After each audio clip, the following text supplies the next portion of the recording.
8 Creepiest Unsolved Mysterious Disappearance from U.S. Gas Stations. Number 8. The Disappearance of Kelli Dove. On the evening of June 18, 1982, 20-year-old Kelli Dove was working the graveyard shift alone at the Imperial gas station in Harrisonburg, Virginia. Sometime during the night, Kelli vanished without a trace, but not before she reported some disturbing incidents of harassment to the police. Shortly after midnight, Kelli called 911 to report that she was receiving obscene phone calls. She asked the police to check on her, but they never showed up. Later, Kelli phoned the police again to report that she was being harassed by a male customer, implying that he had indecently exposed himself to her. At approximately 2:30 a.m., a frightened Kelli called 911 for the third time to report another obscene phone call. She also claimed that the same customer had pulled into the parking lot in a silver Ford. The police finally decided to check on her, but Kelli was gone when they arrived 2 minutes later. Her purse had been left behind, but there were no signs of any struggle or robbery. The police received criticism for not going to the station until Kelli's third 911 call. They also neglected to close the store or dust for fingerprints after her disappearance. Kelli's family has always believed that a former high school acquaintance of hers with a history of indecent exposure and obscene phone calls might be responsible for the disappearance. But no evidence has ever tied him to the scene. Kelli Dove remains missing after more than 30 years. But perhaps the most tragic part of her story is that she had traded shifts with her sister and wasn't even supposed to be working that night. Number 7. The Disappearance of Susan Sweedle. At approximately 4 p.m. on January 19, 1988, 19-year-old Susan Sweedle left her place of employment in Oak Park Heights, Minnesota, and was driving to her home in Lake Elmo. Susan was about 2 kilometers from her destination when she was forced to stop at a gas station because her car was overheating. According to the attendant on duty, Susan then climbed into another car at the station that was driven by an unidentified man. That was the last time anyone ever saw her. As Susan disappeared on a cold, snowy day, it seemed strange that her car overheated. However, an examination of her vehicle revealed that the petcock on her radiator had been loosened. One theory is that the unidentified man at the gas station had sabotaged Susan's car earlier so that he could follow her from her workplace and offer her a ride once she had car trouble. The case took another strange turn when Susan's mother visited her apartment and found the red pantsuit Susan had been wearing at work on her bed. Did Susan or another individual visit the apartment at some point after she disappeared? Sadly, after 27 years, there are still no answers about what happened to Susan Sweedle. Number 6. The Disappearance of Tangena Hussain. At approximately 9 p.m. on October 2, 2008, Cheryl Hussain visited a gas station in the Hamtramck suburb of Detroit. According to Cheryl, 2-year-old Tangena Hussain was in his vehicle. Even though they shared the same surname, Tangena was not Cheryl's child, but he was dating Tangena's mother, Nilüfer Begum. Cheryl claimed that he left Tangena in the locked vehicle to purchase a few items at the gas station's convenience store.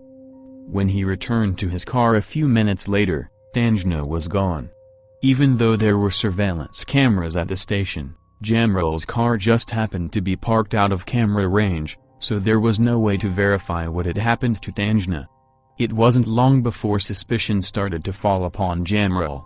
Instead of searching for Tangena or calling the police after the girl went missing, Cheryl made the inexplicable decision to pick up Nilüfer at her workplace. He acted strangely when she asked where her daughter was. Tangena's disappearance was not reported to the authorities until after Cheryl drove Nilüfer back to the gas station.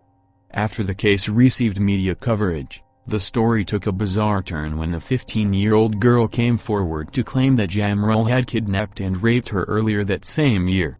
An investigation revealed that Cheryl and the girl had likely been involved in a consensual relationship. The kidnapping charge was dropped, but Cheryl was charged with statutory rape. In December 2009, he received a prison sentence of 18 months to 15 years. Cheryl is still considered a person of interest in Tangena's disappearance, but the child has never been found. Number 5. The disappearance of Cheryl Scherer. In 1979, 19-year-old Cheryl Scherer was employed as an attendant at the Rhodes Pump Her Own service station in Scott City, Missouri. Originally, she had worked the night shift, so her family was relieved when her shift was changed to 6 a.m. to 2 p.m. But in a cruel twist of fate, Cheryl vanished in broad daylight. At some point between 11:40 and 11:50 a.m. on April 17, Cheryl disappeared while working at the service station. Her vehicle and purse were left behind, but $480 was missing from the register. So it seemed likely that she was abducted during a robbery. The station was located next to a grocery store that was usually busy. But in another strange twist of fate, the store was closed that day because the owner was attending his mother's funeral. On the surface, Cheryl's case seemed like the perfect crime. But it was eventually linked to serial killers Henry Lee Lucas and Otis Toole. After Lucas was arrested in the 1980s, he claimed that he and Toole had once abducted and murdered a young woman near Scott City before disposing of her body. Cheryl's disappearance was the only unsolved missing person case from the area during that time period. It was established that Lucas and Toole were in Scott City on the day Cheryl went missing. However, after looking at her photograph, Lucas denied that she was the victim. As Lucas and Toole are now deceased and both men were notorious for confessing to crimes they didn't commit, the full truth about Cheryl Scherer's disappearance remains a mystery. Number 4. The disappearance of Kelli Cox. On the morning of July 15, 1997, 20-year-old Kelli Cox went on a field trip to the Denton jail as part of her criminology class at the University of North Texas. As she wasn't allowed to bring personal items into the jail, Kelli locked her purse and car keys inside her parked vehicle. She hid a spare key under the fender, planning to use that key to unlock the car after the field trip ended. However, when Kelli returned to her vehicle, her spare key didn't work. She hoped to use the phone inside the jail to call for assistance, but they wouldn't let her make a long-distance phone call. Instead, she left to use a payphone at a nearby Conoco gas station. Kelli phoned her boyfriend, Lawrence Harris III, and asked him to bring her another spare key. Sometime around 12:30 p.m., Lawrence arrived at the gas station. Her vehicle was still parked in its original spot, but there was no sign of Kelli anywhere. After Kelli was reported missing, the police suspected that Lawrence was involved. He was forced to pass multiple polygraph tests before he was cleared of any involvement in Kelli's disappearance. Her family has always been critical of the investigation, believing that the police focused too much energy on Lawrence. According to the family, the timeline made it impossible for him to have abducted Kelli. The police also failed to dust her car for fingerprints and may have missed crucial evidence. Nearly 2 decades have passed, and Kelli Cox's baffling disappearance remains unsolved. Number 3. The disappearance of Andy Joe Lepley. On May 30, 1976, 18-year-old Andy Joe Lepley showed up for work at a Texaco station in Colorado City at 6:30 a.m. Within the next half hour, he became a missing person. When the station's owner showed up later that morning, Joe was nowhere to be found, even though his pickup truck was still parked out front with the keys in the ignition. However, approximately $100 was missing from a cash box, and the microphone had been ripped out of the station's Citizens Band radio. It's been theorized that Joe entered the station while someone was committing a burglary. Shortly before Joe's disappearance, waitresses spoke to an unidentified, middle-aged man at a cafe connected to the service station. The man asked what time the service station opened and claimed that he needed gas for a trip to Wyoming. This man drove a flashy Pontiac Grand Prix that was attached to an unusual plywood trailer covered with a tarp. He was spotted near the gas station after Joe arrived for work and was seen driving away at around 7 o'clock a.m. No one knows if this man had any involvement in Joe's disappearance, but he was never located. Andy Joe Lepley remains a missing person. Number 2. The disappearance of Amy Sue Pagnac. On August 5, 1989, 13-year-old Amy Sue Pagnac left her home in Maple Grove, Minnesota, to spend the day at the family farm in Indy County with her stepfather, Marshall Midden. At approximately 5 p.m., Amy and Marshall were on their way home. But even though they were only 3 kilometers from their residence, Marshall pulled over at the Holiday gas station in Osso to use the restroom. According to Marshall, Amy stayed in the vehicle while he went inside. When he returned, Amy had disappeared without a trace. As Amy had a history of running away from home, authorities initially thought she'd return. But she never did.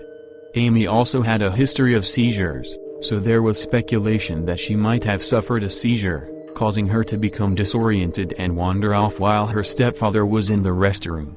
In May 2014, the case was back in the spotlight when authorities performed extensive searches of both the Pagnac family's residence and farm.